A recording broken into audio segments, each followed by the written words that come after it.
Double inauguration, d'abord de cette desserte dite des Combaruches, aujourd'hui rebaptisée Général Charles Luguet, inaugurer ce nouvel itinéraire qui s'accompagne d'un baptême du nom de Charles Luguet, donc un grand Français libre, commandant les forces françaises libres aux États-Unis par le général de Gaulle, aviateur, grand patriote, blessé une dizaine de fois, fondateur de l'escadrille Normandie-Niemen.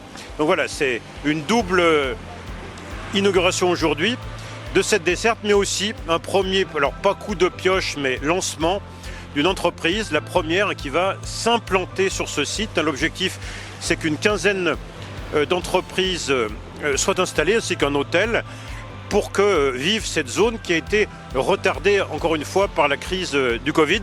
Ça a été un financement de la ville d'Aix-les-Bains d'1 million d'euros, de Grand Lac, 600 000 euros, et de la mairie de Grésy-sur-Aix, avec comme objectif, comme vocation de relier la zone des Combaruches, donc ces entreprises, avec ses fournisseurs. C'est un héros de la Première Guerre mondiale et puis de la Seconde Guerre mondiale également, parce qu'il était à l'initiative de Normandie-Niemen. Oui, ça me fait extrêmement plaisir. Je suis très honorée que mon grand-père ait une rue à son nom à Aix-les-Bains. Alors sur cette zone, donc, nous avons un premier projet qui s'établit aujourd'hui. Un deuxième va voir le jour, c'est la société Imperium qui va démarrer sa construction au premier trimestre de l'année 2024.